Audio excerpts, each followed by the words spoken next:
What's up, party people?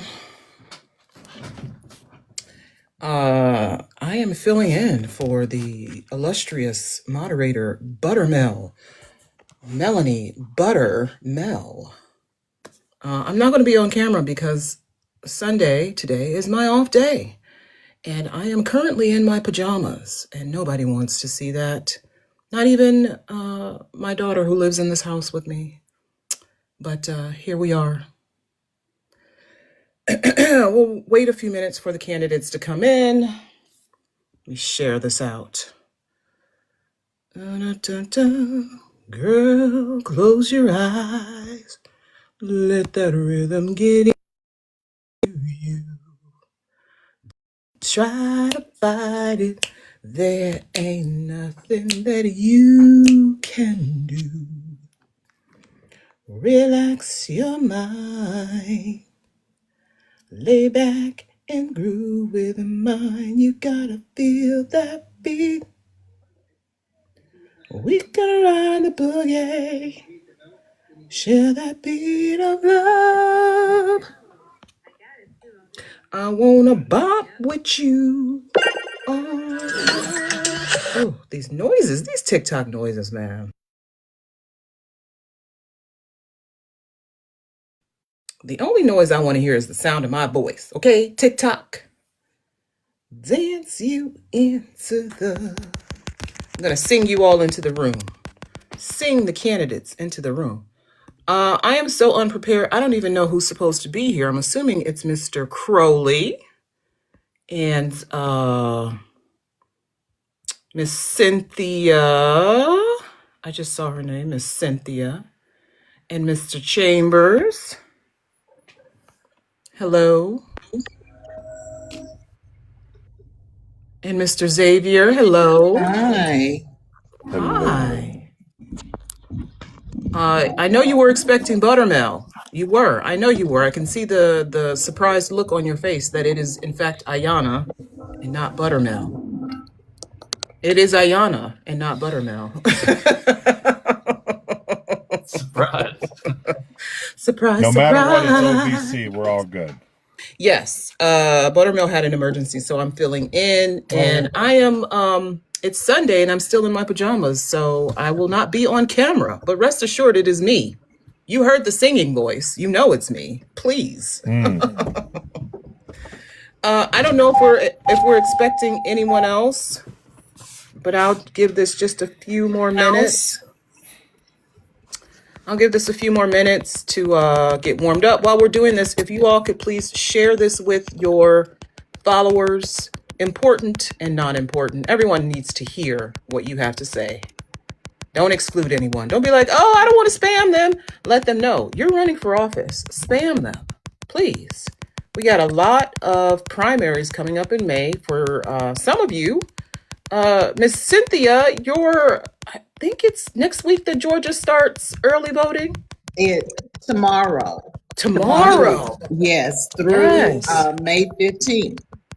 Tomorrow, okay. And Ohio and Indiana are already doing our early voting. Louisiana is in early voting. So all of these May primaries are starting to do their early voting. These dates will be here before you know it. Oh, I'm sorry, Misty. That was me. I apologize. Sorry, Miss Misty. But yes, if you're on mute, you can tap. If you're not on mute, don't tap. Ayana. But also, if you are in the chat, you can tap, get our likes up, get our shares up. We're doing our candidates roundtable today. We have advertised this. Oh, I'm sorry. I have heavy thumbs. Please don't discriminate against me. If you're in our chat, and you've been here a few times, you've heard us advertise our roundtable. We love to bring the candidates that we've had on previous roundtables together every other Sunday to talk about, we're going to talk about a current event, and we're going to be very sensitive in our discussion because we don't want anyone to get flagged. I know some people might have some thoughts on this that it may have been fictionalized, a fictional portrayal of an event that if it were real would have been very dangerous. So We're going to talk about that. We're also going to talk about any thoughts you might have going into the primaries, going into May. April is almost over. I know Pennsylvania has their primary on the 19th, right, Mr. Chambers? Yes, that is true. Okay.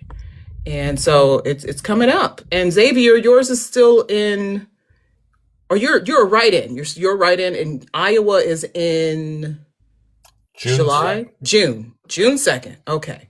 Yeah, so right after May, so pretty much right in it. And Mike, Mr. Crowley, your primary is when? It's in August. August. Okay. And Mackenzie, your primary is June 23rd, but June I'm the only 23rd. Democrat, so there is no primary for me. All right. Well, congratulations, you won. Thank you. You'll be collecting all of the votes you can for the general election. That's great. And so we're going to go ahead and get started. Everyone introduce yourself and say what state you are from, what office you are running for, and why the heck you'd want to do this. Xavier. Go ahead, Xavier. So I am in Iowa in the 3rd Congressional U.S. House District, running for U.S. House of Representatives. And I sometimes really question my very existence of why I'm in this, although it is the second time I have decided to run for such a seat. And, it's really just the constant struggle day to day. But, the end goal is what keeps me focused on sticking to this. So that's the big thing to keep in mind. Okay, Brad.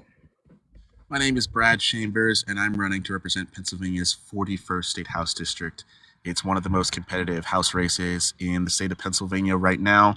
There was a special election victory that made national news in Lancaster County, Pennsylvania, where I live, in 2025, and that kind of changed the map a little bit.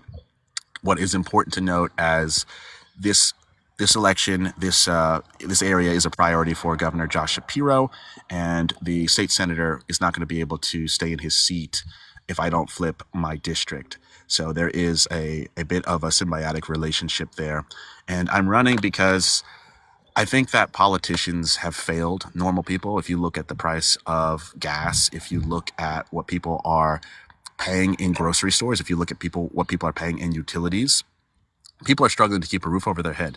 And I'm running against a guy who just voted in favor of Pennsylvanians being financially responsible for the energy costs of data centers in Lancaster County, Pennsylvania, on top of everything that we're all experiencing.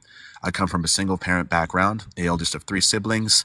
I was the first from my siblings to graduate from college, but I graduated into the Great Recession economy, and I was unable to find work, and I experienced a period of homelessness. So I was able to get lucky and get back on my feet, but I don't think that there's very much luck to go around for people these days, and I don't want people to experience what I did. So I'm advocating for people to live good and live well in Pennsylvania. I want fairly funded public schools, I want affordable housing, and I want people to be able to have health care. And that is the gist of why I'm voting.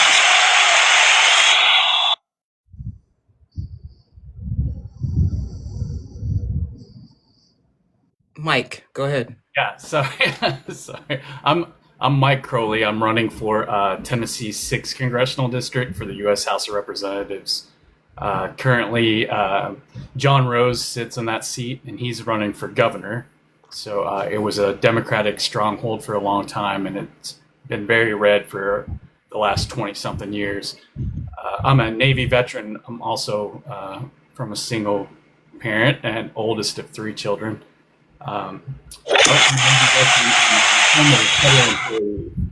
So I was working for NOAA when the Doge fiasco happened. And when I reached out to my representative to try to save my job, he didn't answer the phone, quite literally. Never called me back, never emailed me back. And that's unacceptable to me. So I'm running because I truly believe in public service, and I want to make a difference. So thank you all for this opportunity. Okay, Miss Cynthia. Hi, everyone. My name is Cynthia Johnson. I am a lifelong resident of Cordele, Georgia. This is in South Central Georgia, about an hour south of Macon, Georgia. I sit right between Macon and Valdosta, Georgia. I am a first-time candidate. I am a wife, a mom, a retired educator, a faith leader. I stepped out by own faith to do this strictly for my community, to give voice to those who often feel their voices have not been heard, and particularly in our rural areas. Where there are lots of needs and a lot of issues that the current incumbent has somehow turned a deaf ear. And so I stepped out on faith, believing that this moment in history demanded that we do things differently to try to change the trajectory of our communities, and especially for the communities and the individuals that live therein. I, like the other gentleman, I believe wholeheartedly that everyone should have affordable health care, that there should be revitalized housing. And we see all of those type issues here. Education should be expanded. And definitely giving voice to our elderly who often are left behind, unfortunately. So there are a lot of issues, especially being from rural South Georgia, that I wanted to be that person that people feel that they can depend on and trust to be able to do what they say and not just take a position and not meet the needs, of the people who actually voted them into office. So I'm happy to be running and stepping out on faith and to be a voice for the people. Okay, and Mackenzie. My name is Mackenzie Miller. A lot of people from single parent backgrounds here, including myself. I was raised by a single dad. I'm the middle child of three, and my dad's a Navy veteran. I'm a Navy veteran. I'm running for Utah Senate District 11, which is the western edge of Salt Lake County to the western edge of the state, and then about maybe halfway south. So that quadrant, I guess. I'm running because recently the Salt Lake County voted to close our county-run childcare centers that provided affordable quality childcare for people in the community. And they voted on it abruptly, and they just closed it because it was a 5-4 Republican to Democrat council. And I just realized I've had enough of seeing how many things that Utah legislators, at the state level, at the federal level, at the county level, take away from people, working people, and just make it even harder for working people to get ahead or even stay above water. At this point, inflation is outpacing wage increases. We have some of the most expensive houses that I've seen since I've lived here in the past 10 years. And I'm really looking to bring accountability and integrity back to elected offices, because they really do go around and do these things, and they are more beholden to their party politics than to their constituents. And, as a Democrat, I still would I would be for my constituents more than my party. So if that's what my constituents need and my party doesn't want me to do it, well, then I will have to do that. That is my duty. So thanks for having me. Okay, and so all of you are going for lawmaker positions. All of you. You want to be lawmaking at the federal level or the state level. And that's great, because currently some of the policies that have been passed under the Trump administration at the federal level have not benefited the typical working class American. I am a working class American. I know you see my face on here. You might think I'm a celebrity. I am not. I am not a celebrity. I am a working class American. Oh, we have another Mr. Vincent. Are you there? Yes, ma'am. I'm here. Can y'all hear me? Yes, we can hear you. Are you able to be on camera? Hold on.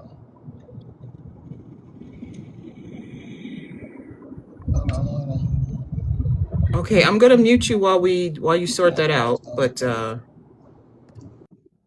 okay, so since all of you want to be in a lawmaking position, starting with Mike Crowley, what is one policy you support that would materially improve wages for working people within the next 2 years?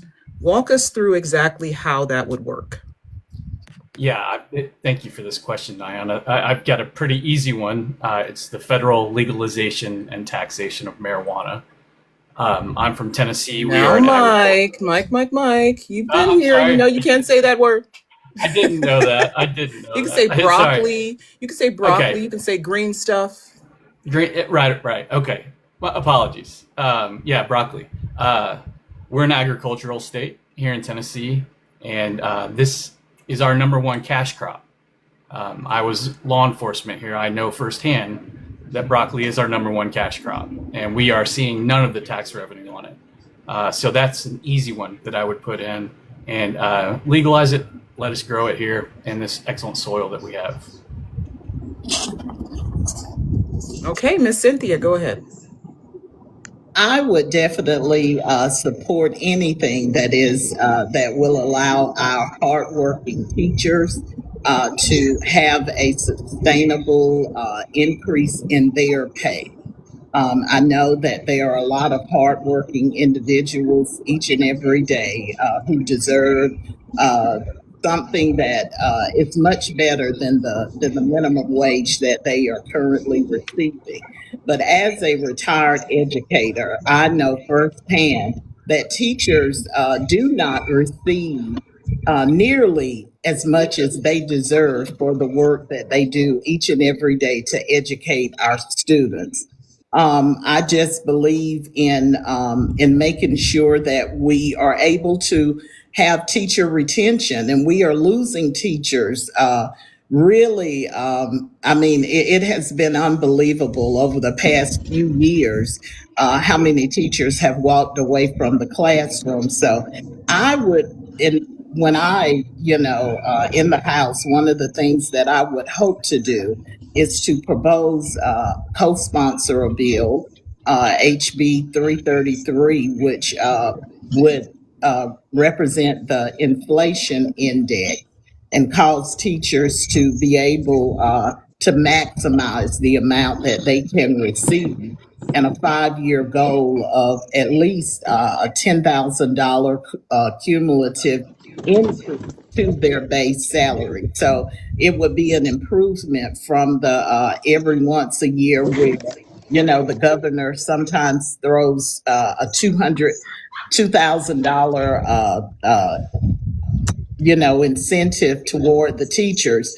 but this would maximize that and create an actual floor, an increased floor base for the teachers, so that it continues on, not just whenever the governor decides he's going to give the teachers $2,000, but a pay increase across the board is what I would definitely support.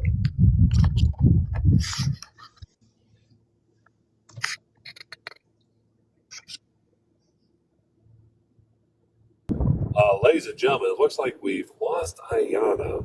Oddly Oh, enough, not sure how that happened, but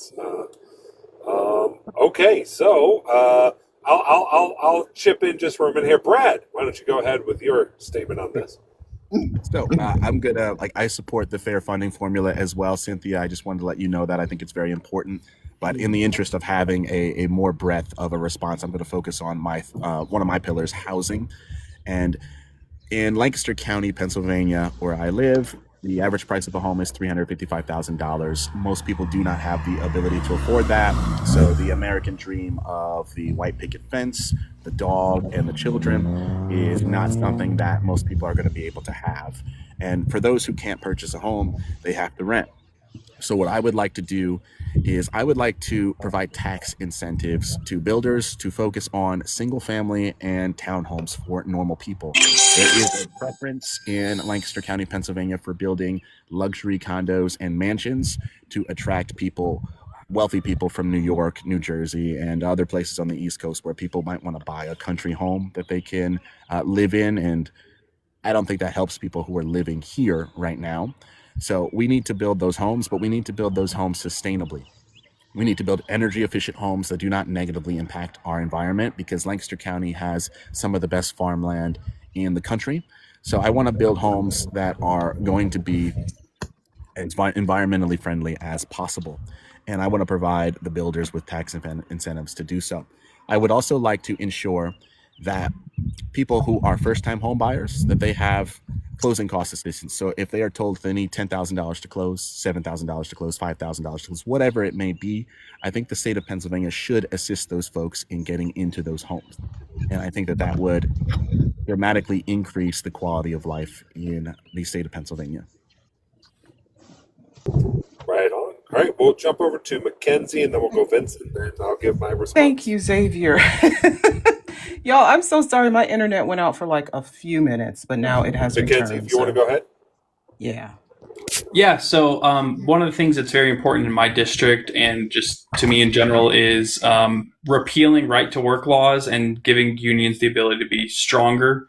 The unions, if there's minimal government intervention into affecting how we can get paid, we need to at least strengthen the ability for workers to organize and to unite together to negotiate for better wages, better benefits, safer working conditions, things like that. So one of the things I would do is repeal the right to work laws, which pretty much means that people can get the benefits of unions pay and their benefits, but they don't have to pay into the union.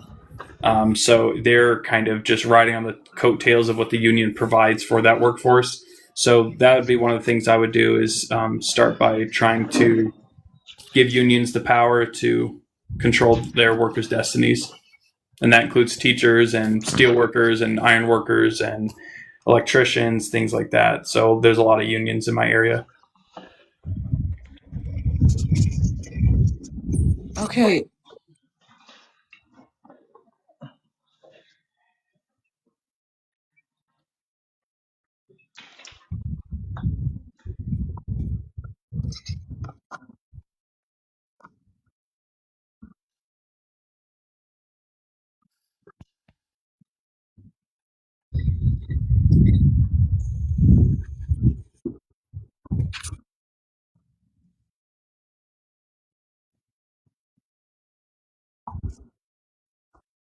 Hey, can you guys hear me? Hello, can everyone hear me? Can you hear me? Ayana, I am here. Yeah. I'm here. Can you hear me? Okay. I was saying that my internet went out for a few minutes. I don't know why, Go for it. but Okay. yes. Okay, great. Thank you guys for I just left canvassing, y'all. I was out there knocking doors. I'm Vincent Williams. I'm a candidate of House District 117 right here in Locust Grove, McDonough, Georgia. And Cynthia, you hit the nail on the coffin. Our teachers are working so hard for less. Our teachers, I'm a former educator, and I've been in those halls. And I understand that teachers do not want that little symbolic $2,000 that throw to us. And look, it is, think about on the back end, we get the $2,000, but what is it when we get our tax returns? We get it took right back out, we get taxed again. So they're looking for more stability. They're looking for help, real help, smaller classrooms, Yes. more paraprofessionals, and mental days off. You know, teachers stress, and they're stressed beyond because they're being asked to do so much in the classroom because they got reports after reports after reports. Then they got to educate our young. So we need to do something strict and bold here in Georgia to really help our teachers navigate through these stressors. And thank you guys, but that's one of my platform issues, which is better education for our kids and better stability for our teachers and more sustainable raises for our teachers, not just gifts when the governor feel like doing it. But I'd like to also talk to the young man who talked about fair housing. Fair housing is absolutely our children and my kids today feel like the American dream is a far stretch. They don't feel like they can have a American dream. They're saying, Dad, how would I ever be able to afford a house like you? I said, baby, I don't know. But until we fix this at the real state level, you're absolutely right. Georgia has $16 billion in its coffers that's left over. Why can't we fund and prop up some grants for first-time homeowners? You know, we had a presidential candidate that talked about giving grants to first-time homeowners. But we can stress that if they don't want to do it for first-time homeowners, let's do it for teachers, police officers, and the people who serve our communities that are stressed thin. Let's do that. But there's got to be some workaway at this state house in Georgia, y'all. And I came on late. If you're running for office in Georgia, raise your hand. Okay, so Miss Cynthia, me and you will both go up there together, working for that same right, which is teacher. And I'll yield the floor back to you. Exactly. Okay, so everyone's talking about what they All would. right, so Hello, my response to this, Can you hear me? Hello, Xavier. This question would be, Xavier. I'm also a former. Oh, what's up? Can you not hear me, Ayana? Xavier? She joined back in and she's talking, but it doesn't seem like you can hear Oh my goodness. No, I can't. So maybe it's on my end. Have I been talking over her the whole time? Sometimes, yeah. Oh my goodness. All right, I'm going to drop out. I'm going to come right back. All right? I'm going to come right back. Okay. He hasn't went yet, though. Who hasn't gone? Xavier hasn't gone? Okay. So when he pops back up, we'll let him answer the question. But I wanted to just say, hey, welcome back, Ayana. I wanted to ask you all, because you're talking about what you would add. Nobody's talking about the deep. You got to make a cut somewhere to pay for the things that you want, right? Mm-hmm. What is something you're willing to cut to pay for, or tax? Maybe you want to add a new tax. What is something you're willing to tax or cut from the states or the federal budget to pay for the things that you're asking for your communities? And I'll let Xavier go. So which question do you want me to answer first? You can answer both. What you would add and what you would cut. So on the question of adding, I would also say that I'm a former teacher, taught in universities, so I definitely feel the pain and the struggle as far as that goes. I mean, I went to the corporate sector because I couldn't exist, so I completely get it from the teacher perspectives, and we really need to lift them up because that is the backbone of our entire society. However, to resolve or to at least go after the issue as far as like inflation goes, what I would add in are more government jobs. And I know that that's a huge pain point for especially the people on the right. They're already like, the government overreaches for whatever reason they want to put in there. However, I look at it from the perspective of FDR. And what I mean by that is the biggest increase to our entire society, the increase to our middle class, came at the hands of social programs and, more importantly, government jobs. Because when you put the money into the working class, that money stays within the system. Because if you give $100 to a poor person, they spend it. If you give $100 to a millionaire, they save it. And when they save it, it takes that money out of the system and it kills the velocity of that money. So that's a much deeper discussion. But by adding in government jobs to help improve our roadways, to help improve our bridges, to help improve our infrastructure, to help re-beautify certain areas of our communities, to bring life back to them. And then that also includes the government jobs. It includes teachers. And here in Iowa, we deal with school vouchers, which are, in my opinion, outright criminal, where they are taking money out of the public school system and putting it in the pockets of people who already have enough, who are making the decision to put their children into private schools. My mother put me and my sisters through private schools, but she always voted yes on every school levy. And we're originally from Ohio, where there isn't, at least back when I was a kid, there wasn't a school voucher system. So the government program or the government jobs would also include the teachers as well. So I'm taking it from the perspective of how do we impact it with multiple jobs rather than a specific niche. But I mean, the teachers, yeah, they desperately need it, probably more than any other group because they're leaving in droves. As far as taking away, it would be unequivocally the subsidies for these major corporations who are quite literally double dipping by taking subsidies from the US government and then turning around in places like Walmart or Amazon where their employees also have to run on government programs. It's a double dip on the part of these corporations. I think it's outright criminal. We put it to a stop, and those companies who refuse to do anything about it,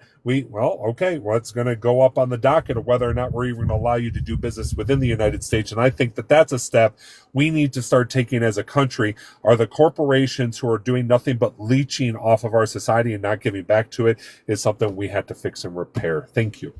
Yes. Okay, go ahead, Brad.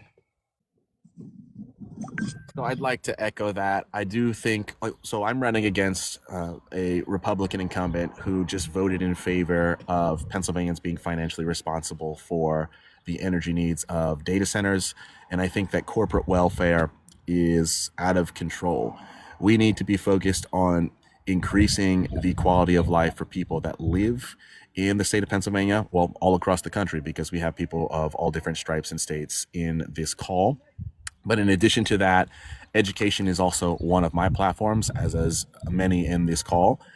I don't think that state funding should be leaving state schools. So if you have a charter school that you want your children to go to, this is America. You have the right to send your child to whatever school you want to, but that does not mean that you are entitled to state funding. If you want to have your kid have a religious education, you are perfectly happy to do that. But our schools, our state funding should stay with our state schools. And there should not be a situation where we have schools that are not fairly funded because we need to siphon off resources through charter schools or alternative schools or whatever corporation which is interacting with our state or our country in a way that is parasitic. And I believe that that is a huge problem, and I would cut those funds immediately if I had the ability to. Okay, Mr. Vincent, what would you cut?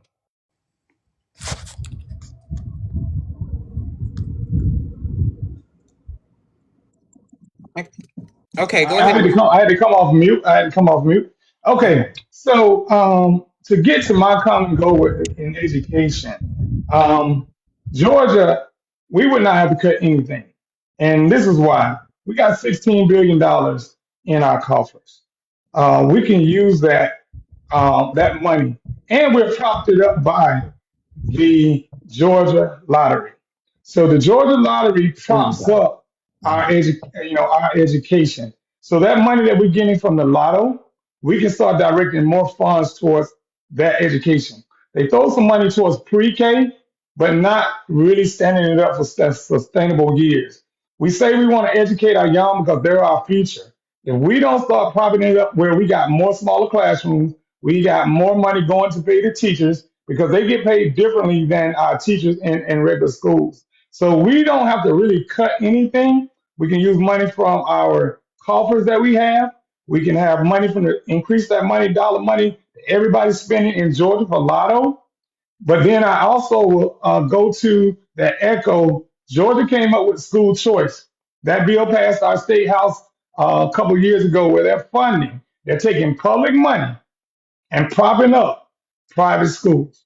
So your child can take that $6,500 out of public schools and then go over and spend that same money at a private school where those kids don't need it, but they're not, even with the $6,500 that they're getting, most Americans, most Georgians don't have the other money to take it over and finish it. So now they've instituted with a law and strengthening school choice this year. They're saying now public donations can go into funding private schools. They're not saying public donations can go into public schools, but they're consistently propping up charter, consistently propping up private. So we have to do some things that bold and these state representatives that are repping us now need to shout to the moon-top to the back to make sure that we're doing what's right for the children right here in Georgia. And that's not taking that money that we already got and turning it and putting it more towards education. Okay, and Mike, go ahead. Yeah, I fully support the education conversation. I'm in Tennessee. We just implemented a voucher program here, and it's highly unpopular, as you might imagine. The position that I'm running for is on the federal level. So what I would like to see is federal cuts. And I know I worked for the federal government, right? I was part of the Doge firing, so I know how not to do it. But the way you do that is you audit all these departments. A lot of these departments of the government have never been audited. So we need to self-police. That's how you end waste, fraud, and abuse, not by mass firings. You do that by looking at the books, and you cut services that folks don't need, but you keep essential services. The way this current administration went about the layoffs is not the way to end waste, fraud, and abuse. That's how you eliminate your manpower and institutional knowledge. So the two departments that I would audit first are the Department of Defense and Immigration and Custom Enforcement. And I would imagine that we could find a ton of savings in both of those departments. And Cynthia, and then Mackenzie, and then I'm going to let ButterMel take over since it is her moderator day, darling. Okay. Thank you, Ayana. And I'm going to piggyback off of what Vincent said. He is exactly right. Especially in the state of Georgia, we are operating on a surplus, actually around $16 million surplus. So there is nothing that we need to take away from. We need to be utilizing those funds. And one of the ways we can do that is by expanding Georgia's pre-K program. And also, as I said earlier, making sure that we expand teacher salaries. But another area that I think, and to go along with Mike, I believe, I think if a cut needed to take place, that cut should definitely take place where our ICE and immigration is taking place. I mean, it's one thing, and I don't want to get in trouble, so you let me know if I'm stepping over my boundaries. But if you are operating an effective, policy of how you're dealing with immigration, people should not be losing their lives. So why are we funding and paying for this? I don't see the logic in that. Okay, it's a way to do it, but to pay people when lives are being taken is just not good business. We should be investing more also in workforce and technical training, especially for our high school kids as they are looking, to make their way in the world and even in society. So from my point of view, I don't believe we need to cut unless we're cutting this ICE and immigration funding. They've cut enough in my state. It's time for us to have some type of increase and to better utilize the surplus that we already have in place.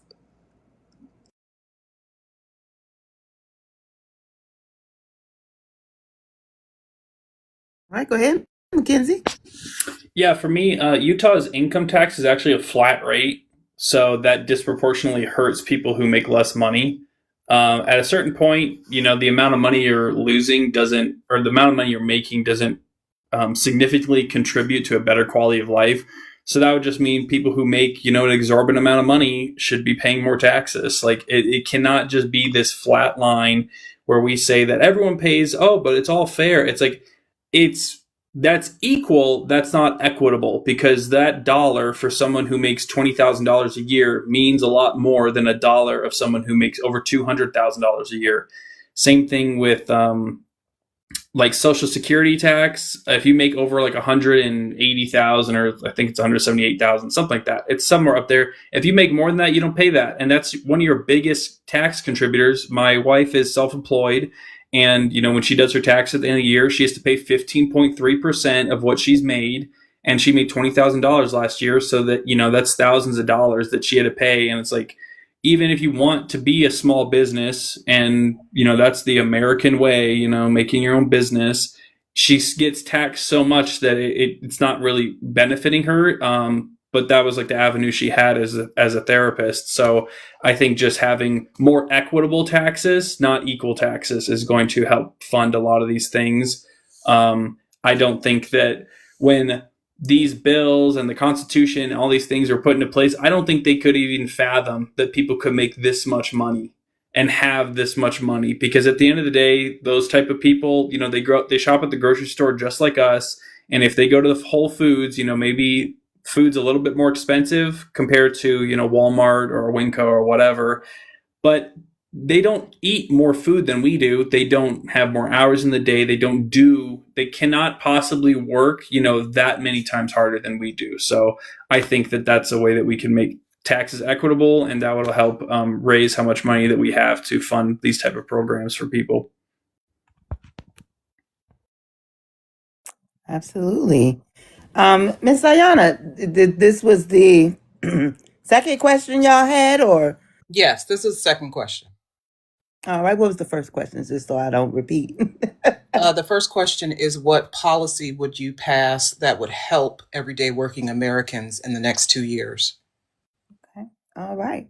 And I'm sure most of you, well, let me first introduce myself. I am Melanie, aka ButterMel, aka Mel. Call me whatever you like. I will answer and with a smile. So glad to see all of you here again today. Had some phone issues myself. It must be Sunday. Something that happened maybe at the dinner last night. Just like, never mind. Anyway, so I'm glad again to have you all here. And so I'm almost positive that most of your answers, when you said something about passing a bill, it had to do with some affordability. Is that correct? Which person in here feels like affordability is one of their biggest issues they have to tackle in this midterm? Yeah? Oh, definitely me. So with that being said, I often like to tell the candidates that I think one of the main things that needs to happen, whether it's on local level, state level, or federal level, whatever gets done in these next 2 to 4 years needs to be something that people feel, like tangibly feel. We can't say, oh, I'm going to make sure I put something in that's, going to kick in the next 5 years. That's not going to work. Folks is not going to say, they're still going to say you didn't do anything. So what tangible thing can you honestly promise that you will try to bring forth? Because I know in a lot of situations, you may not have the majority in your seat. So again, what tangible thing will you try to bring forth that people can actually feel 6 months after you have been elected to your seat?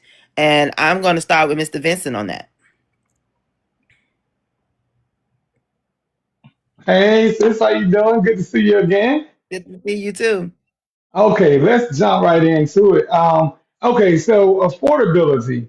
Georgia did some real good things this year, and I always like to give credit where credit is due sometimes, because sometimes, we tend to beat up on people. But I can see where we can kind of expand some things. Georgia passed House Bill 463, which is 5.9% we were at tax rate. It went down to 499. Now, if we really want to bring some more instant relief, it's the biggest thing that's going on in Georgia right now, and that is property tax. If you want to help the Georgians right now, that's probably the biggest thing, business kitchen table issue that is happening surrounding the high cost of our property tax right here in Georgia. So Georgia is properly trying to pass a law that to bring down the property tax, but they haven't really solved that solution yet. They did a property tax bill, which is 1133, if I mentioned, and that was just giving a, a minor cap on what they could do.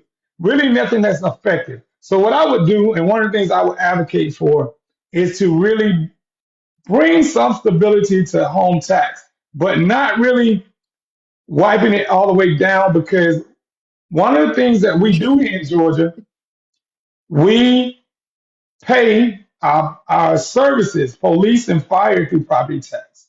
So if you wipe out property tax, that would make us have to take that tax somewhere else, and that's everyday doing taxes. So I would say, again, taking some of the money that has been raised over Georgia over the last year and lessen that actual tax that we give to the state, bringing it down to 2, 3, because if we saving 16 million every year, maybe we can give people more money back in their paychecks by lowering that tax, so that when they get that check, Georgia tax is smaller, and therefore putting more money on the kitchen table. So I would go after lowering that tax for everyday people, that every paycheck, putting that money back into your check.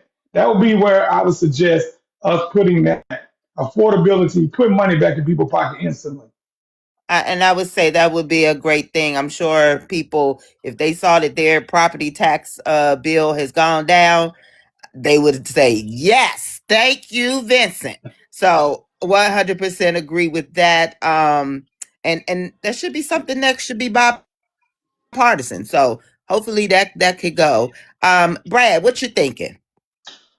Something similar, but through a different route. I really appreciate your comments, Vincent. In Pennsylvania, there was a 2020 Supreme Court case in which the state of Pennsylvania was sued by teachers, and the teachers won. And the verdict was that Pennsylvania has a responsibility to fully fund our public schools. And has that been done? Not really. It is still ongoing, and we are in an environment right now where we have school districts that have a lesser quality of education depending on their zip code. I live in Columbia, which has the second highest poverty rate in Lancaster County, Pennsylvania, behind Lancaster City, and there isn't enough money and there isn't a robust tax base to fully fund our public schools. So this hurts people who are on a fixed income, people who are maybe on Social Security. They can't afford to keep up with the tax payments, and so they have to choose between things like medicine and groceries, or they end up leaving their homes to go to a place that has lower taxes. And I don't think that this is right.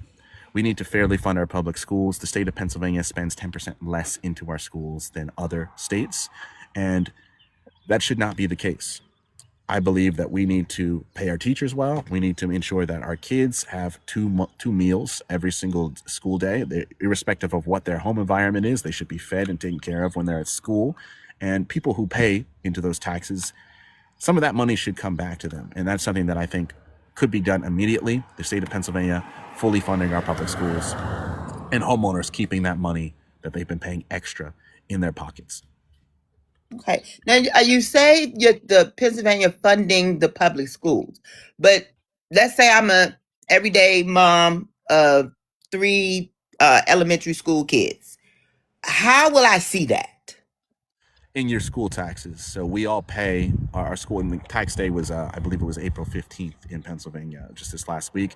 And so if you live in Columbia like I do, you're going to be paying a lot of money in your school taxes. So when it's tax time, you're going to be seeing a lot less that you have to pay. And maybe you might not have to pay anything when our schools are fairly funded. But people dread tax season in Lancaster County because of this. Okay. All right. Mackenzie, what are you thinking? So for me, my district covers the western edge of Salt Lake County and then into a more rural area. And I think one of the things that we need to do that would really help people who live in that rural area, and they are usually over there, they're either young adults and they can't afford to live in Salt Lake County, and so they move into this rural area, is expanding public transportation over there. I know that a lot of people have to pick between a really beat up car that needs a lot of maintenance and that costs money, or a higher car payment, so a newer car that has less issues. So you're getting bit on either end when it comes to reliance on a car. Gas prices keep going up, and I think the best way we can tackle that is by expanding public transportation. And the first thing I would do is just expanding and creating more bus routes in that area. And if I'm able to get that through and keep pushing, then I would eventually invest into more, like, I graduated high school in North Chicago, is more trains and subways type vehicles to get people from that area to Salt Lake City or to the airport, things like that. So the bus would be the intermediate, and the long-term effect would be expanding trains and things like that, rails in that area. Mackenzie, remind me of where you're running out of? Utah. Okay. I don't know about Utah having a good bus system, but I ain't never been to Utah. So well, they don't. They just need a better one. They need better public transit for young people who shouldn't have to buy a car. A car should be a luxury, in my opinion. Absolutely. I'm just sure people could see that right away, where they see more buses coming through their areas. So that is definitely something they probably can see right away. Miss Cynthia, what you thinking? Well, I'm thinking of possibly 3 areas, okay, that would probably benefit people, especially in the state of Georgia, right away. The first thing would be to fight to make sure that our counties actually win rural housing development grants. That's something that could be pushed right away. So that families could also be able to perhaps add a rental unit, without having to fight against City Hall. And then secondly, I would oppose any attempt to make Georgia families absorb the local, the grocery benefit cost, because we know families are struggling right now in the grocery store with grocery, but they are also struggling with gas as well. This is something that Washington is trying to put off on states, and it shouldn't be, and we can do something about that. We don't have to allow the people in the state area to have to suffer with things like higher prices in the grocery store. Now, the gas part might be a little bit tricky because of this war that none of us asked for. So that's one of the things, unfortunately, that we're all going to have to suffer with a little bit longer. But other things that we can do, large employers, they should be made to have to pay a tax credit, especially if they refuse to hire locally. So I would push hiring local people and not pulling people from outside of the state. And as provide even a local first incentive reward for companies who would actually invest in people, especially rural towns like my hometown of Cordele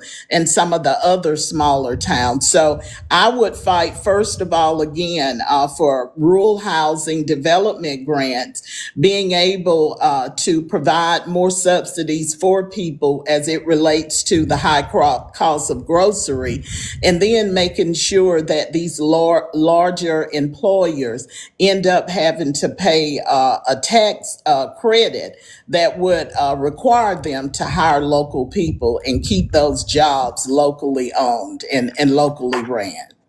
Okay, so I'm trying to find the tangible. So in the rule, the thing you're gonna have to do about that is make sure that the word is out that you can apply for a grant. So exactly. If that doesn't happen, like, we could pass the law, but if nobody know that grant is there, it benefits no one, right? The second one you said, which was the subsidies on groceries or on gas, that definitely could be felt right away. Yeah. With people, how does that look? Is that a kickback, or like something like a stimulus, or is there like taking the sales tax off? How do you give that subsidy? Definitely taking the sales tax off of groceries. Where I live, we pay, really at times, I've known that we have paid up to at least 4 different types of taxes, as it relates to food, even takeout food, carry out. It is just tax, tax, tax. So definitely taking that additional tax credit off, is something that I think could be felt right away. And then adding a little bit more into, say, the Social Security check of elderly individuals at the end of every month, because a lot of them are struggling. They're struggling to buy groceries. Some of them, like my own 84-year-old mom, she has to worry about trying to pay a property tax out of the Social Security that she gets every month. So these are the types of subsidies that I'm referring to that can help ease some of that burden that is placed upon especially the elderly and hardworking individuals like single moms and people that don't come from 2-parent households. Anything we could provide to help them. And I'm thinking if they get a check at the end of the month, we could easily increase that, especially in Georgia, because what we found out is we are operating on a surplus, not just on the school level, but we have money in reserve from the Georgia lottery that could help ease a lot of these things that we are discussing today. So that's from my viewpoint. Absolutely. Xavier, why would the people of Iowa want to vote you back in? What did you give them? Well, we already claiming it, Xavier. We already claiming it. But what are you giving? Thinking about it since the question popped up, because the seat that I'm running for is at the national level, right? It's not something that necessarily it's far more difficult to pass it because you have all 50 states to consider, and so one of the things that popped to the front of my mind, and I think it's one of the biggest concerns that we all we have to deal with, is think back to the whole egg crisis. Bear with me on this. When the inflation on certain things, i.e. the eggs, went up, what didn't happen, especially immediately? The prices didn't come back down after the supposed costs or the consequences of bad eggs or whatever the case might have been. They didn't come down right away. But then we hear the rumor about these corporations making record profits, stellar profits. So for me, looking at the situation that we're dealing right now with the Strait of Hormuz and that whole issue of the we'll call it the Raw WWE series going on over there in the Middle East. So I'm not sure what word I'm supposed to use, but with the Raw that's going on right now, we are already starting to see the inflation hit in all kinds of ways. And while those costs to the companies being passed off to the consumer might be justified in this moment, it is not going to be justified once that moment passes. But there are already corporations who are talking about how they're going to hold on to these higher prices in order to maximize profits based off of that inflation. So I would want to pass some legislation to protect the affordability of the American people that says these corporations must return immediately back to the prices prior to the conflict that people were paying. So that way there isn't this inflation that gets stuck.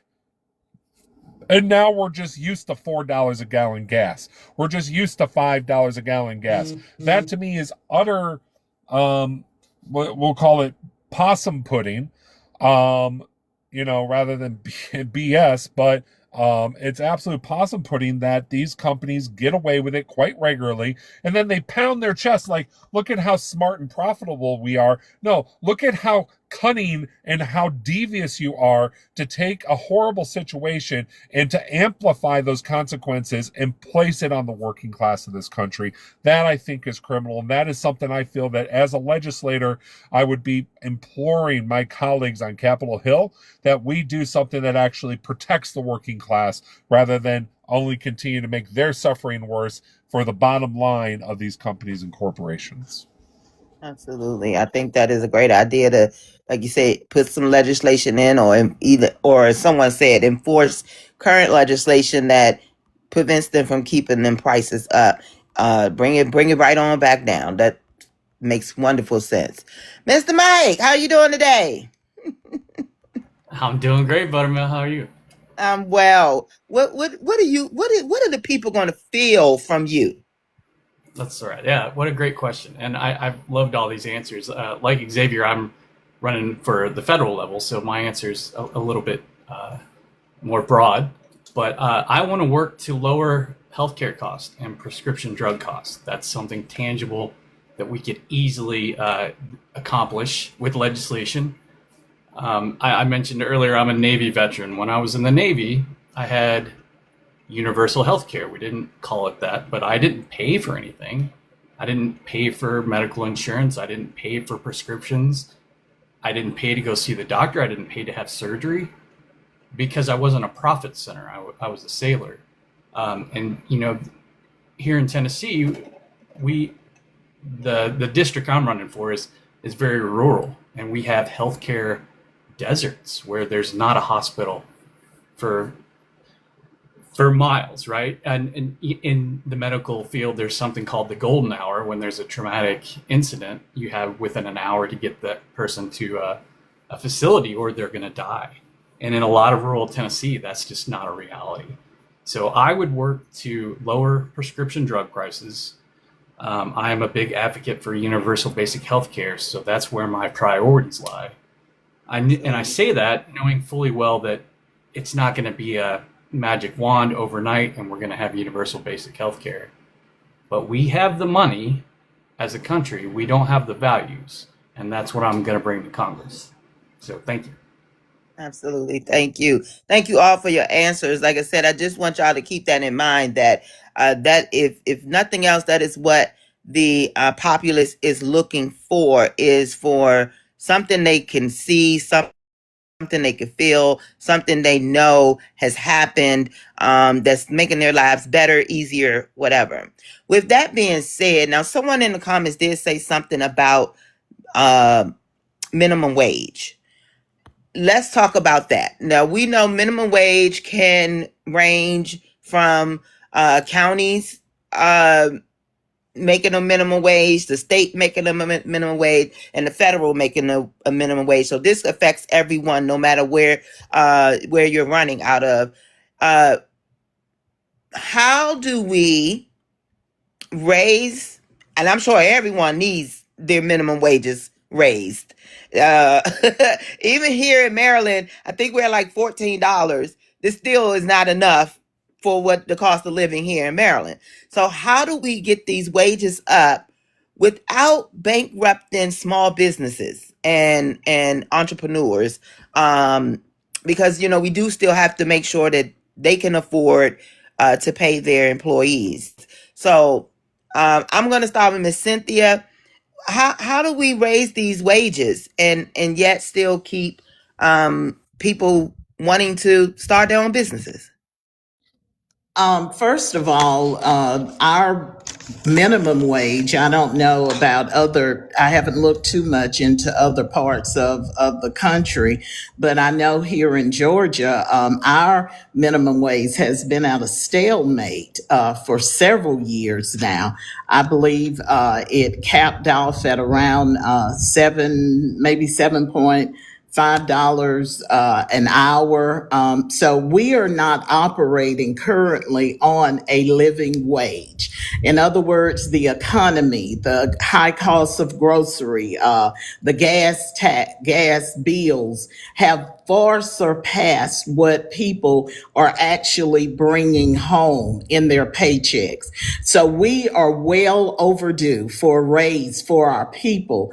And I'm talking, upwards in amounts of $15 per hour and up. To me, it's an atrocity that there are actually people that are working and only making $7 an hour for minimum wage in the type of economy that we see taking place currently.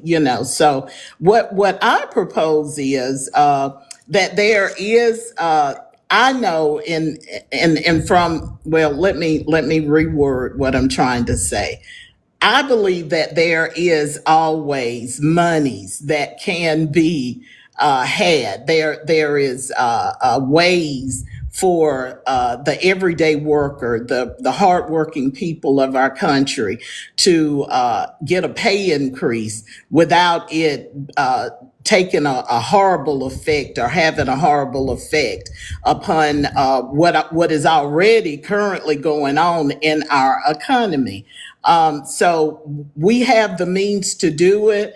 The state has the means to raise these minimum wages for hardworking people, and we just have to do that. And as state legislators, it is our responsibility to look out for the constituents in our districts and in our communities and make sure that they are able to live by a living wage that keeps up with the high costs of the economy that we are facing now. So I would be a strict one to say, don't tell me it can't be done. I know it can't be done. Don't tell me the money is not there. I know the money is there. It's just whether or not they are willing to supply the funds that are needed to be able to help hardworking individuals.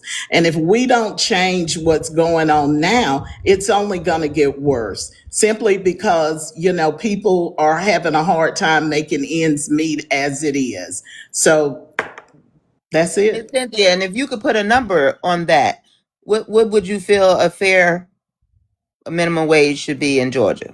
I just said it. I said that I would recommend a minimum wage no less than I said $15 an hour is what I said. Thank you. I missed it, so thank you for repeating that for me. Yeah. Brad, what's going on in your neck of the woods? What we need to do? So there was just a bill in the Pennsylvania State House that was voted on about 2 weeks ago, and my opponent, he voted no on increasing the minimum wage to $15 an hour. It is $7.25 currently, and there are 40,000 Pennsylvanians who are still being paid $7.25 in the service industry. New workers, you can't buy a burger for $7.25 in the state of Pennsylvania, and I think that's unconscionable, especially in the current economic environment that we're in. I think we have a responsibility to provide people with good paying jobs that are going to be able to help them take care of themselves and their families. It used to be in this country that you could sustain your entire family on working a job on the minimum wage, that you could buy a house. It used to be that way. It was before my time, but I'm hoping to see that come back around. And I think that we need to prioritize policies, economic policies that are going to help people that live here. We have a capitalistic society, and the Republican talking points are often, they say things about the free market and how things are going to sort themselves out, and how if you can't provide X, then you shouldn't be doing business. And I think to a certain degree, we should be helping people who are struggling to provide a living wage in the state of Pennsylvania. But we do live in a capitalistic society, and if you can't afford to provide your workers with a wage that is going to help them sustain themselves, what are we doing? I don't think that should be allowed to continue. So I do believe that a $15 minimum wage is the bare minimum of what we're doing now. I do think the living wage is probably a bit more than that. Union workers get something called inflation protection when they collectively bargain. So they increase their wages over the course of the contract annually, and they are able to bargain for more money. and it is adjustable. Collective bargaining is something that is very important. And I do think in terms of our minimum wage, we should probably have a wage that adjusts with our economy. Mm-hmm. So a living wage effectively. And I would want to support that. I would vote for that in the state house. Absolutely. And currently in Pennsylvania is 15, you said? It's $7.25. It is $7.25 in Pennsylvania? Yes. Are you kidding me? What? No. And my opponent just voted against a minimum wage increase to 15. Okay. Oh, wow. Okay. Y'all, Pennsylvania should be at 20. I mean, like at the minimum. There's a lot of money in Pennsylvania. Xavier, what should the minimum wage be, sir, in Iowa?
All of that money, all of that wealth, it places things into a very dire issue, because going back to the velocity of money, once money is put into the system, people spend it for goods and services, but it's not until somebody takes that money out and puts it into a bank account, nobody can access. So now more money has to be pumped into the system. This inherently causes a style of inflation, or actually it's kind of the Xavier, basis. can you hear me?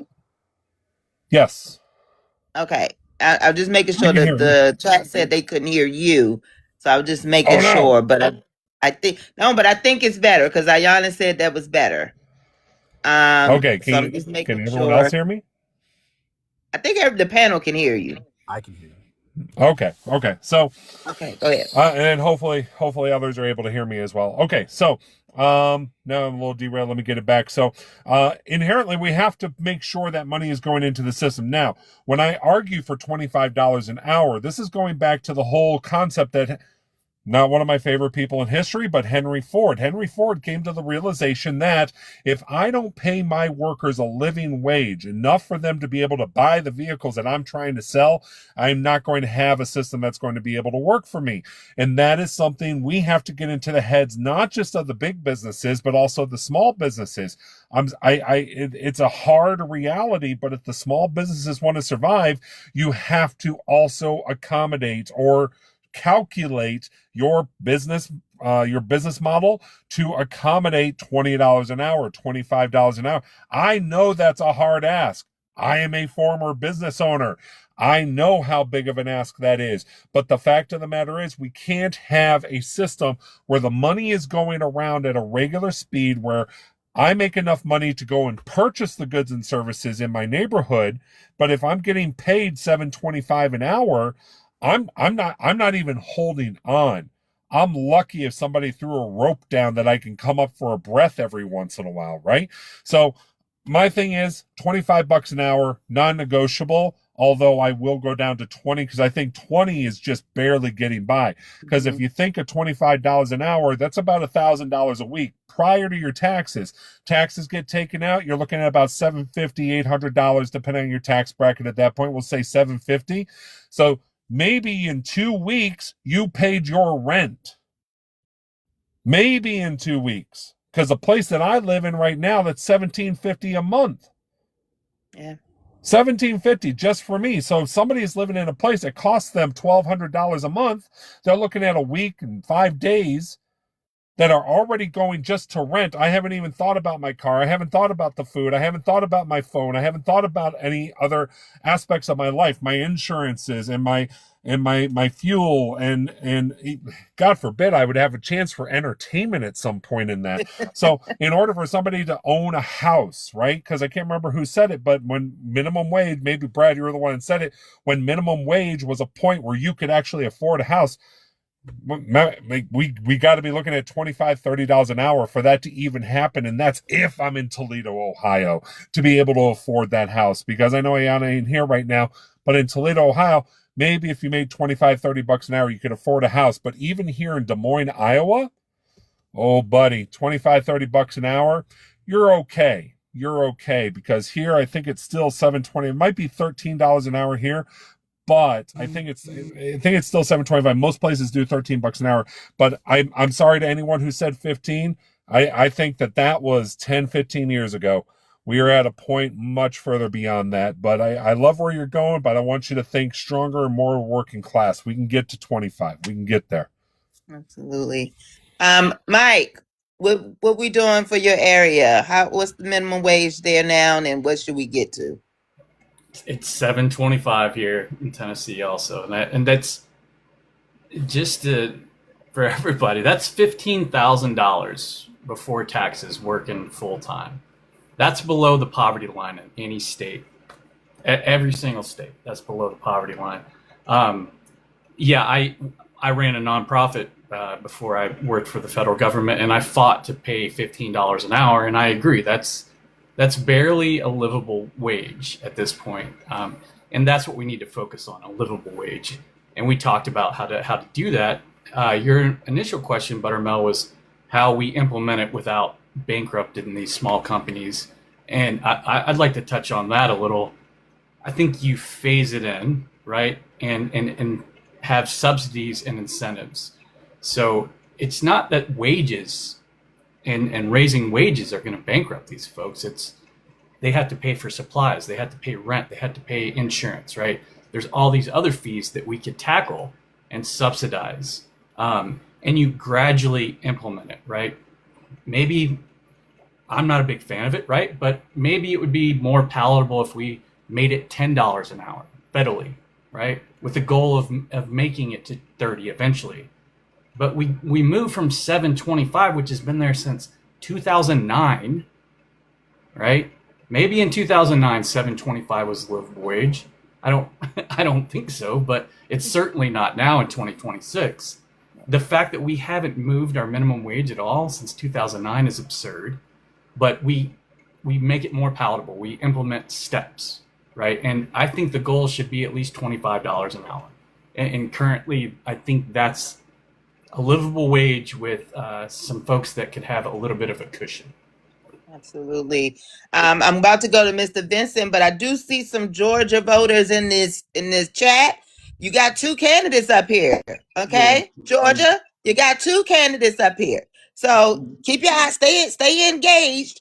These might be somebody you need to be voting for. I watched both of them or talked with both of these people, and they would have my vote if I was in Georgia. So stay tuned in, because these two folks right here, they are the new people that needs to be in the seats. Okay. So Mr. Vincent, tell the good people where you trying to get their wages to. Man, you talked on our last theme together, Mr. ButterMel. I'm passionate about that one. I go back. Georgia's sitting at $5.15. It's the federal minimum wage is. Oh, hold on. I'm not muted. Can y'all hear me? We can hear you. Okay. I just thought maybe I was still muted. Okay, so yeah, Georgia's stuck at $5.15. That's official record for Georgia. The federal is $7.25. That's still low. So I go back to that smart way we can do it, because we know that $7.25 is poverty level. And then let's not even mention, if I got two households doing that $7.25, that's just $14.50. That's still not working with, even when you're in quick childcare. So let's break it down. I'm a small business owner. we're already paying our workers over 7.25. We're small, but we're still doing $10 and $12 an hour. We still are not meeting what our workers need, but they're doing it because they can't find work anywhere else. But we're struggling as a small business now in what we're paying. So we phase this in over time. We got the big box stores like Walmart, the big companies. We bring them in immediately at $15 an hour. I do think that level in Georgia should be 20. I'm just saying. You gotta set it above minimum, above the poverty level. Even at $15 an hour, that's $31,000 a year. You include child care into that, health care into that, man, you struggling still. That's still not enough. So if you set it at $20 an hour here in Georgia and you start phasing it in over years, so let's just say first year $10, second year 12, third year 15, fourth year, and then we figure in small businesses, maybe we start cutting their business tax to help them along the way. Because I can tell you, I'm paying a ton in small business tax, so we can give them some tax breaks to do that, and we phase them in. We got to take some of this money in our coffers in Georgia and start making it think smarter and using it. So we start doing that, we can get more people on board with doing it, phasing it in, giving small businesses exemptions, and giving people with, let's just say, people with 20 or more employees will come in phase a little higher, and again, reducing business fees, lower regulatory costs for businesses, but we got to do it. It's not a question. If we want to lift people out of poverty and we want to give people economic chance to have home ownership, economic chance to just raise a family and not. Let me lastly say this. What is the one root cause behind domestic violence? Money. Money. Money. Because families are fighting over that money.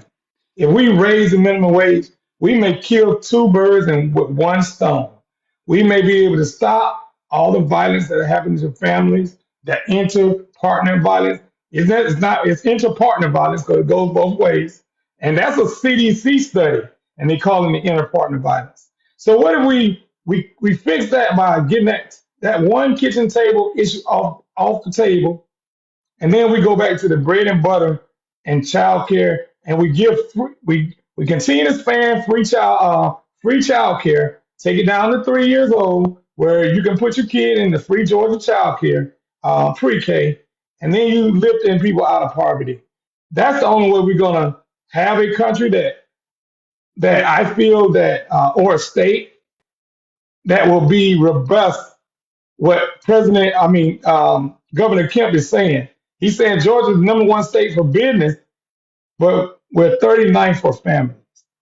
Those two numbers don't equal. Just my 2 cents. And if we can get the federal to get this universal health care, we could take some of that off the small businesses too, right? Absolutely, absolutely. Mackenzie, where we bring in the wages? You said y'all at 725 too. Yep, we're still at 725, but even since I've been here, housing costs has almost doubled. So a house that was $255 in 2017 sold for $460 this year. So it's too little. I think, well, first, I want to say, because my sister worked in the service industry for a while, I think get rid of all tips. Tip pay jobs, just bump them up, just pay them regular amounts. And the tip is supposed to be there to, encourage you for doing above and beyond. Not, I had fine service, it was fine, but I still am obligated. For me, personally, I feel I pay 20% tip because it's like, you still need that money because you're getting paid like what, $2 an hour or something like that. So first, I think Utah's got to be at least $25 an hour. I'm thinking that you start somewhere that can help young adults start getting their life together without, needing, everyone wants to put it one way or the other. They say, you need to get a high paying job. Okay, then I'll go to school. Well, you're stupid because you took out all these loans. So I took out the loan to get a high paying job. Then I can't find a high paying job. So, I was raised telling me that the only way I'll get a good paying job is if I go to college. And, that's my whole generation. So I think we raise minimum wage, and we do that by first putting a cap on CEO and a big billion corporations on how much money that their top employees can get paid based on their bottom employee. So if they want to make more money, well, guess what? You need to bring everyone up with you instead of just hoarding it at the top.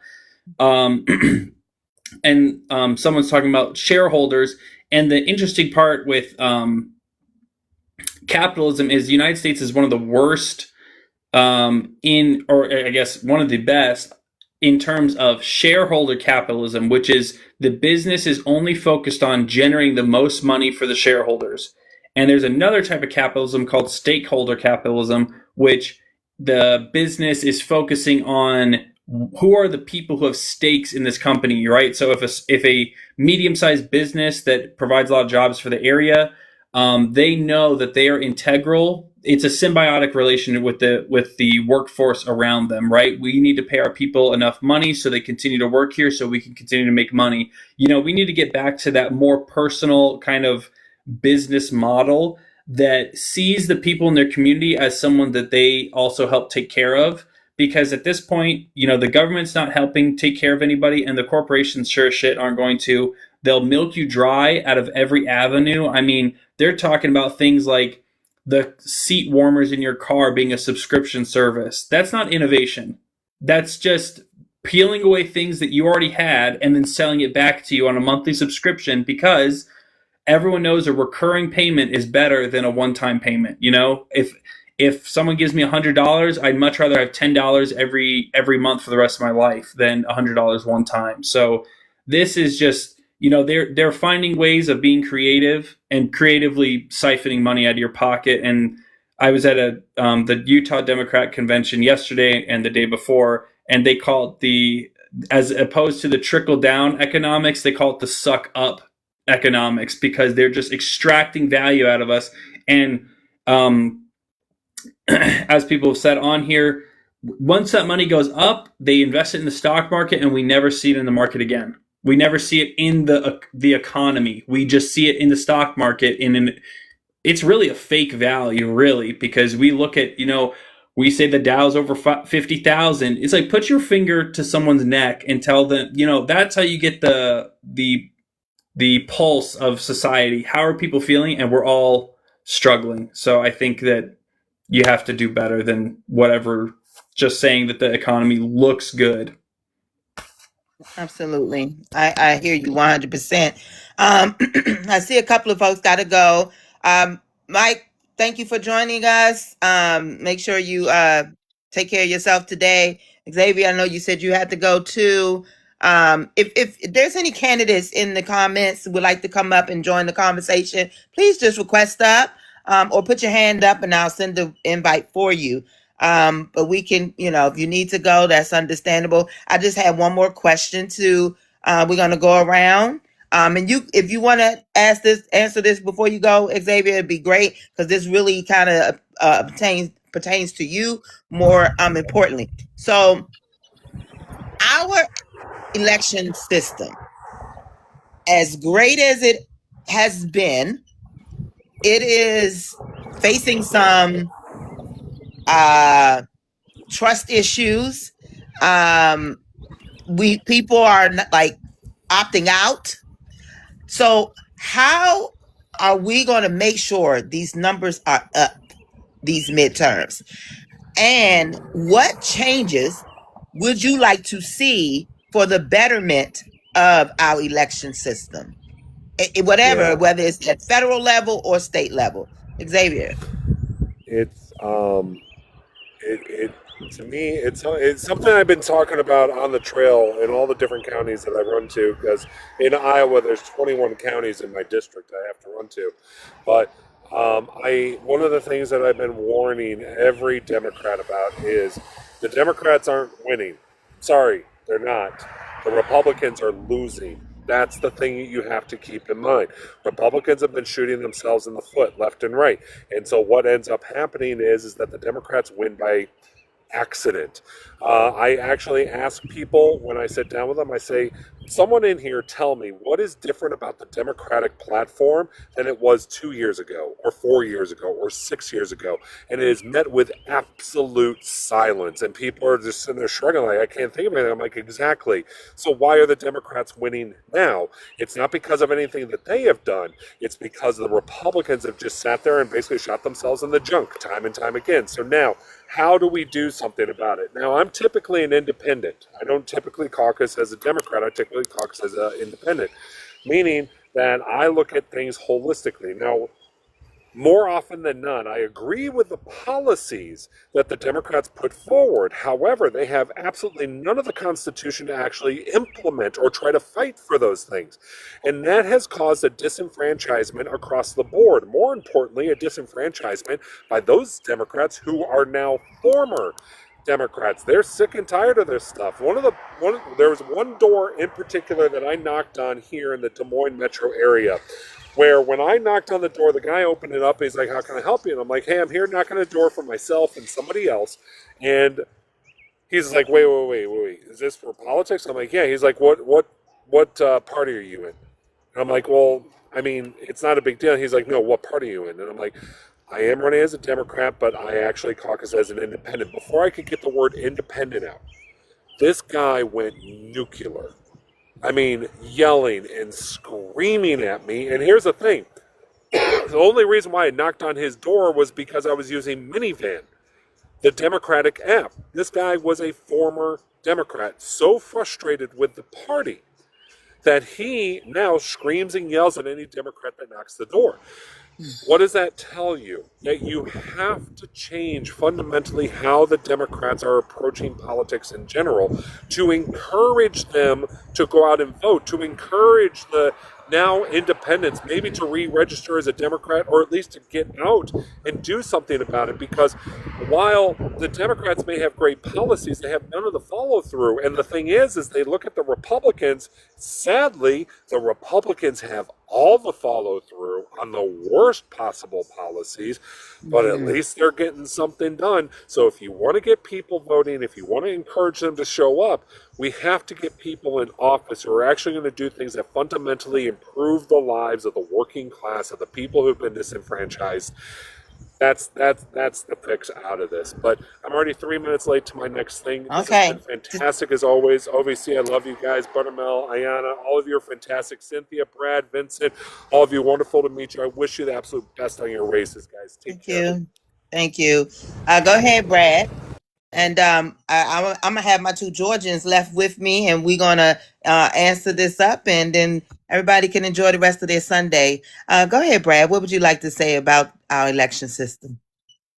I agree with what Xavier was saying in that Democratic candidates need to be prioritizing policies that are going to meaningfully improve the lives of people who live, not only where I live in Pennsylvania, but all across the country. People want to be able to live good and live well, but they're not able to do that right now. There are tons of factors from the Trump administration and Republican officials that are negatively impacting people. And so people are motivated to vote against that, but they aren't necessarily motivated to support Democrats.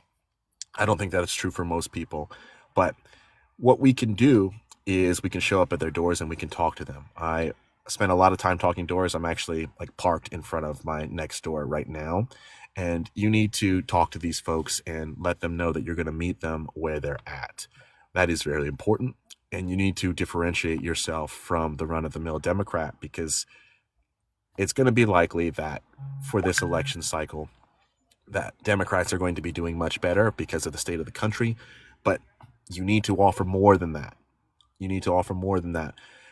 One of the things that we could do to make voting more accessible, in my county, we have 2 Republican county commissioners, and they removed access to ballot boxes because they want to disenfranchise voters. They don't want people to participate in the voting process. And me winning could potentially lead to us having a second Democratic county commissioner in 2027. We would be able to bring back ballot boxes. we would be able to mitigate or outright remove voter suppression tactics from the county offices in Lancaster County, Pennsylvania, where I live. And I want to pursue also making Election Day a holiday. I don't think that there should be anybody who has to go to work and can't participate in the process. These are things that I think are important to pursue to make it meaningful for people. And that is what needs to happen this year. Thank you for letting me talk to you folks, and I really appreciate everything. Just remind the folks of where you're running and how they can get in touch with you. I am running in Lancaster County, Pennsylvania. This is House District 41. It's one of the most competitive House races in the state of Pennsylvania. Pennsylvania is one of the most important swing states in the country. I am hoping to contribute towards a trifecta in the state of Pennsylvania. And you can look me up at bradforpa.com. I'm on TikTok, I'm on Instagram, I am on Facebook, and I have a long road ahead of me. If you want to support me, doing so financially or sharing my things are the ways that you can help me. I appreciate all of you, and I hope that you have a great evening. Thank you, Brad. Thank you so much for joining us today. All right. So, Georgia, this last election had some. Well, let's go back a little bit. We first had Miss Stacey Abrams get out there and get the voter registrations up, right? So it was like, oh, wait a minute, what's she doing here? She helping people vote? We can't allow that to happen. And then I remember there being reports that boom boom threats was happening in Georgia that kept people from going to the polls in 2024. So Georgia seems to have been trying so hard to silence the vote. How are we going to combat that, Miss Cynthia? I tell you, just to begin, one of the reasons that I even decided to throw my hat in the political arena was definitely related to some of the disenfranchisement I had witnessed that had taken place in the state of Georgia. I'm telling you, we are just riddled with all types of issues. You know, what happened with our current administration and how he tried, and the things that he said, and he wanted those votes, wanted Raffensperger to get him those votes, and it seems as if ever since all of that took place, it has just been an ongoing battle in the state of Georgia just to kind of maintain some type of legitimacy here. It's always an issue. Everything becomes an issue in Georgia. We are an important state, and people have made that clear that we are a very important state. And I think we underestimate, the power of Georgia and why there has been so much backlash against it. But I think, first of all, on a federal level, I think we should get rid of the Electoral College. I mean, get rid of the Electoral College, and think all of our lives will be a whole lot better. It should not set the standard for who holds or who is entitled to hold the highest position in the land. And then secondly, we need to revise the requirements even here in Georgia. The 50+1. You have to have 50% plus one in order not to have to go into a runoff.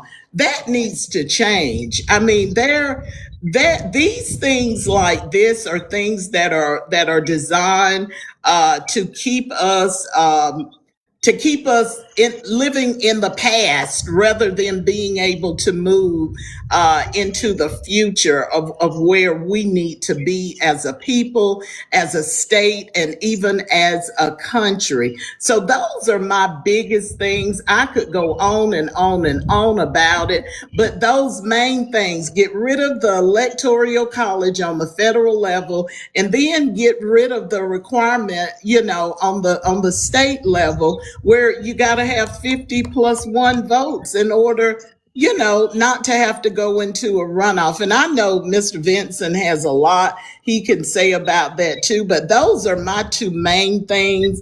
And also, again, like I said, all of these issues and requirements for voting. You can't give people water in the lines. You have to stay within, what is it, 100 and is it 150 feet. 150 feet from 150 the feet. polling place, and just all types of things, that should not be taking place when we are talking about exercising our God-given right to vote. So I'm going to leave it there, because I'm telling you, we would be on here for another 2 hours if I continue to go on and on about how I really feel about it. But I do want to hear what Mr. Vincent has to say too.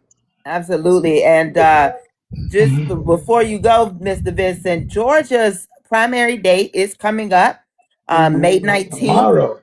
Yes, early vote tomorrow. Early voting starts tomorrow, but Yeah. the primary actually is May 19th. Right. And there are few states on my list here that has a set runoff date.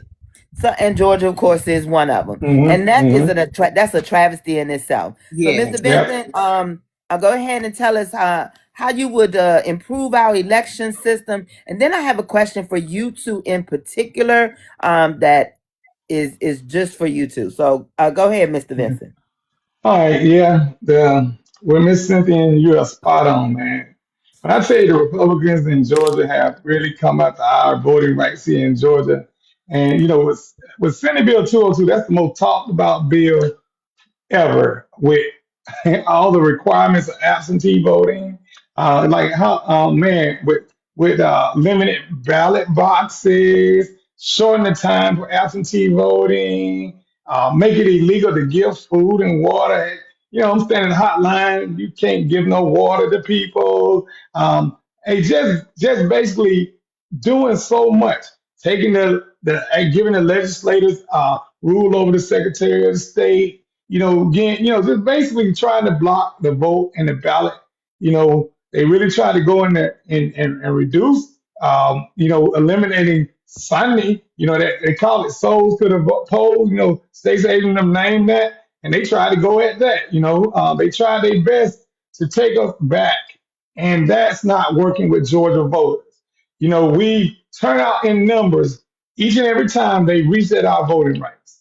We've done it only because we do believe that this is the one thing that our parents, our foreparents, everybody has fought for as a right. This is our right. And if you don't go vote, you should not complain. If you're absent of this vote that we're about to have in Georgia, please don't do it. It's not, go vote. We need you to turn out. The midterm election is one of the most least supported in the state, the least. So if you want to make change, real change, you have to vote. Vote, vote, vote. But I'll say this, man, going on the federal level, our president, let me take that back. The guy in the White House have constantly considered killing mail-in ballots. But he voted himself via mail-in ballot. So you want to restrict something from everybody else, but you don't want to do it for yourself. That's the dog calling the cat. I'm gonna keep it PG on here. So we have to continue to fight and be in the fight. So as a legislator, I'm going up to ensure, like you said, we keep this at and in the people's hands, because we do have elderly voters who need a little bit more time, who could get more time in getting their ballot. You know, our mail here in Georgia still hasn't been working well. It still takes you a while to get your mail. So if I got my mail-in ballot and I got it the last day that I was supposed to turn it in, what are my options? You know, like what are my options? You know, yeah, you can go ahead and do a provisional ballot, but who wants to do a provisional ballot that may not count? Right. So we have to do sharp things. Putting those drop boxes out there, man. Drop boxes have become one of the most safest things around the country because it's locked.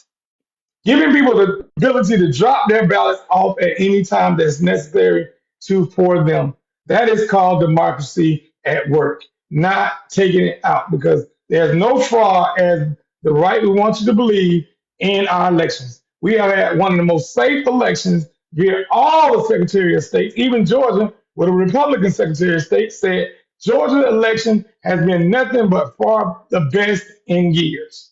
Now, it hasn't been fair, but it's been the best and the safest. So we do have to fight and to put bills in place that criminalize people who attack our poll workers. We got this one up there that really wants to kill and have ice on the deck to put fear in people from voting. So we need to protect our voters in Georgia by saying no ICE will be within 300 yards of a polling place.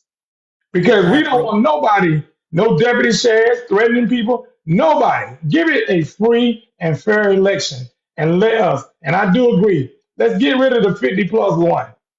Let's do that. Let's make it a top vote getter.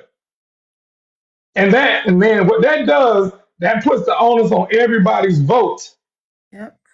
So everybody get a 1-for-1 vote. Electoral college, get rid of it. The Democrats been winning the popular vote for years. Yep.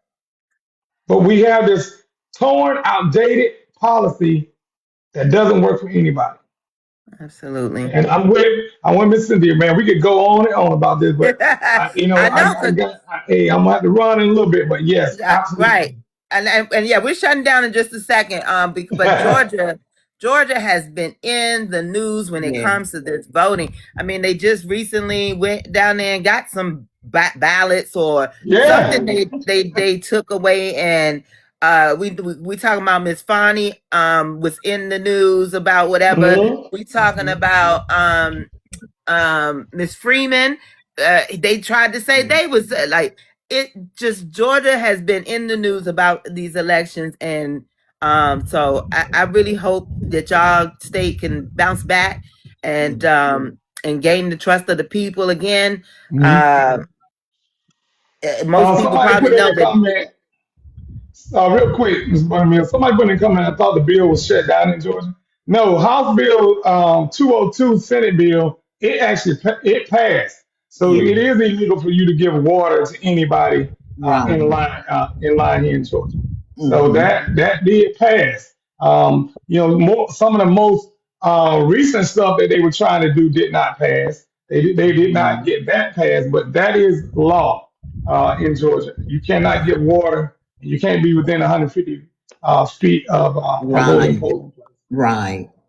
But you're right with that. I'm sorry to cut you off, Ms. ButterMel, but go ahead with your question. Yes. So my last question to y'all before we get on up out of here. A lot of the rhetoric going around for these midterms is we got to get the old out and the new in. And while y'all are two beautifully seasoned people with brilliant brains, how are you combating that? How are you convincing the young folks that all older folks aren't the same? And that some of us, I'm gonna put myself in that too, we still have something valuable to contribute to this system. How are you combating that? Because I'm telling you, I hear it over and over again. We got to get all the older people out and younger people in. How are y'all combating that, Miss Cynthia? I'm sorry. Well, my my vantage point on that, and from where what I have experienced have been just the opposite. In running a grassroots campaign have allowed me to come in direct contact with people, everyday people. And I get so excited when I talk about this because people love the face-to-face interaction. They love to be able to talk to a candidate.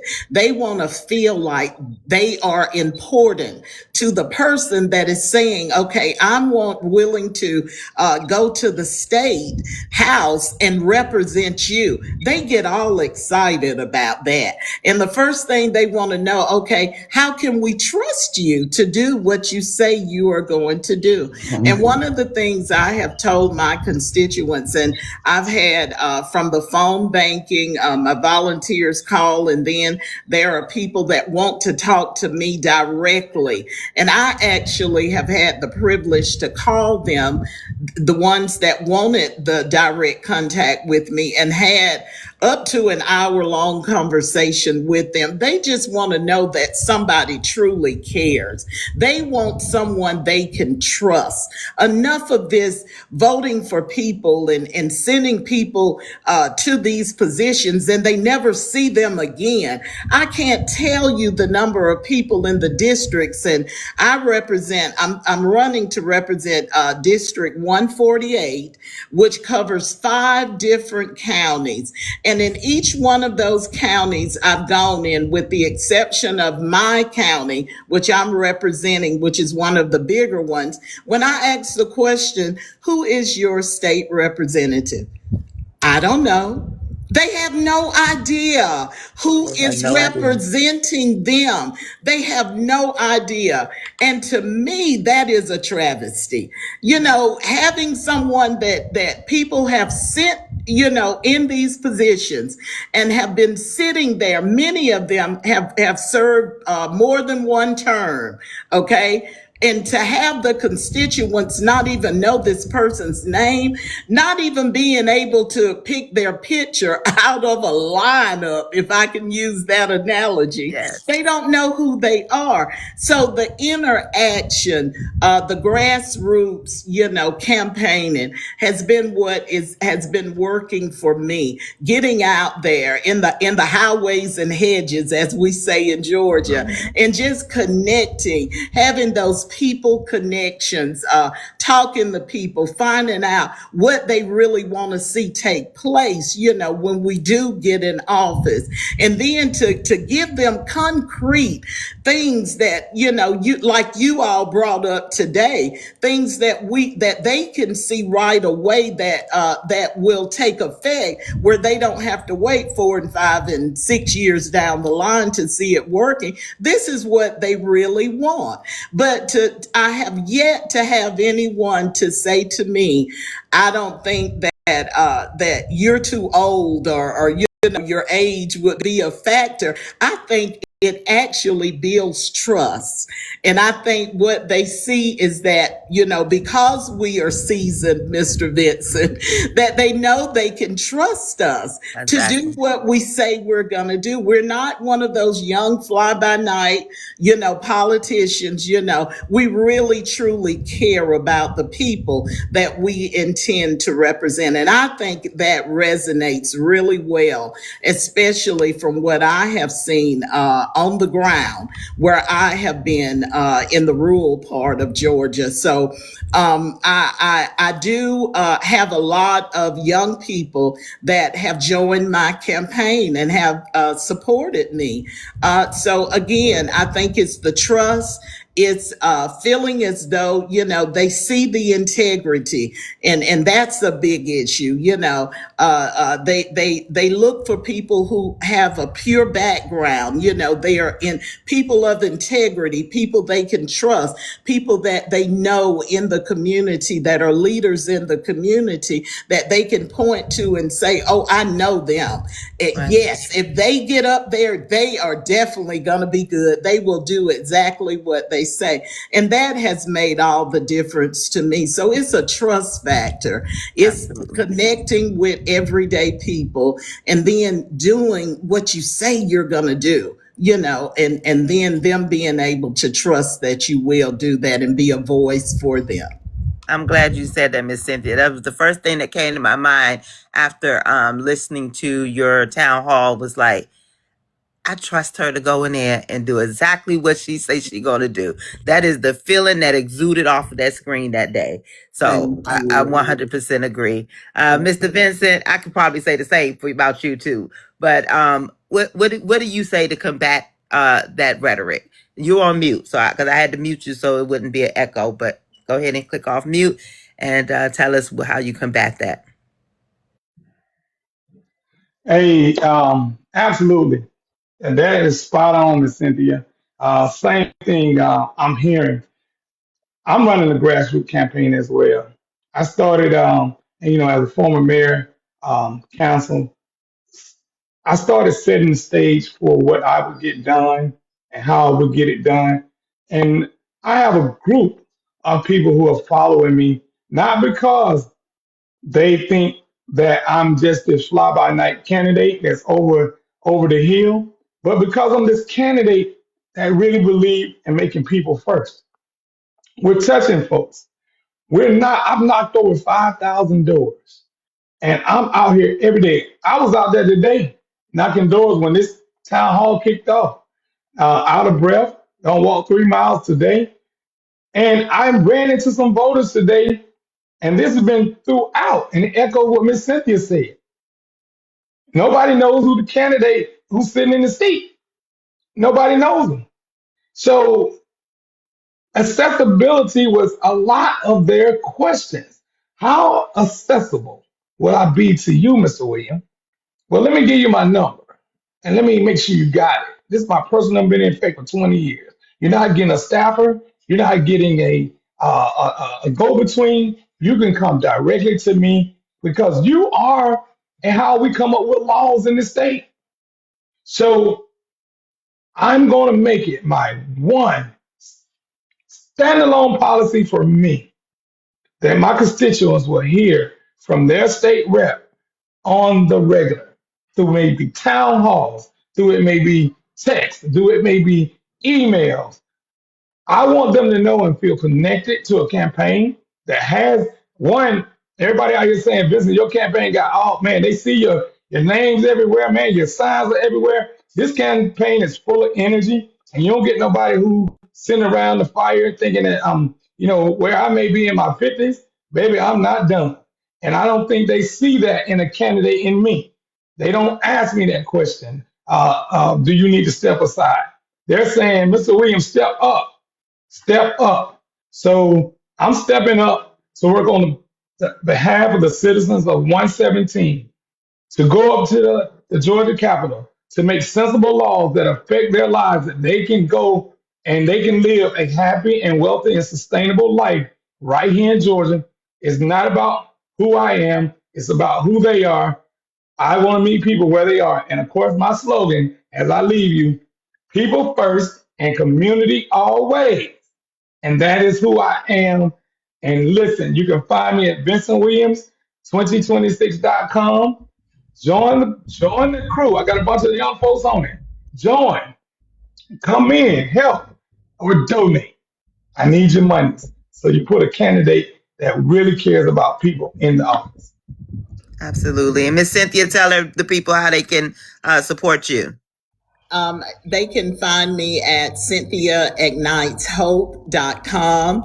I am also Cynthia Johnson for Georgia on Facebook, and on TikTok I am Cynthia Johnson 275. So I also welcome everyone's support, following as well. And I'm excited. I'm excited to represent the people of rural Georgia and to show them, what real leadership looks like. So I join Mr. Vincent on that. And thank you for having me again today. And now, Georgia, can you just imagine these two in your state house? What is going to get done up in there? Baby, look, Get out and vote Georgia, okay? Let them Exactly. know y'all not playing no more. We not playing no more, okay? So yes, vote for these two beautiful people. Vote for come around OVC more often so you can find out who you need to vote for in your area. Exactly. Find good people just like these two in your area. If you are watching and you're not from the state of Georgia, you from Iowa, we had a great candidate on today. You from Utah, we had a great candidate on today. You from Indiana, if you from Pennsylvania, you from wherever. We have candidates from all over these United States. We are trying to make sure you understand who exactly you need to vote for. We got Mr. Bernard Taylor in the comments. He's running out of Florida. We are trying to make sure you know exactly who you need to be voting for, who you need to put in your state house or in that capital. It doesn't matter. We need you to know exactly who you voting for, and so we can turn this thing around. We can make sure our democracy stays a democracy. Exactly. So I thank you all for coming today.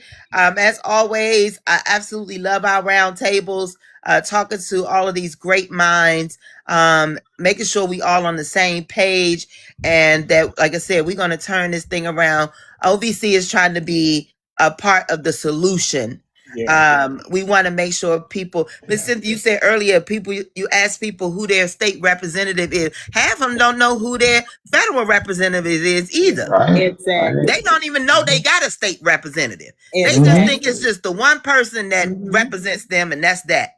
Exactly. We asked somebody the other day, how many senators you got in your state? I don't know. It's literally two. It's literally two in every state. And unfortunately, we don't know these things in the United States. And that is something we need to fix in our educational system. Yes. So, again, OVC is trying to be a part of the solution. And if you want to also be a part of the solution, we are looking for more moderators to do the town hall, the individual town halls like they had. I am a moderator, so that is what I would do. Which is ask the candidates the questions. So if you would like to also be a moderator, also be a part of the solution, please just DM us, because like I said, we're always looking for new moderators to help us with this mission. And again, I want to thank you all for joining us today. Let me just remind you all of who we are. Let me make sure I got my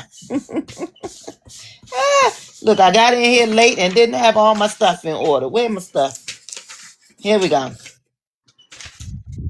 We are OVC. We are a nonpartisan movement uniting Americans from all walks of life to empower voters, support candidates of integrity like these two beautiful people here, and ensure every voice is heard through education, outreach, accountability, and action.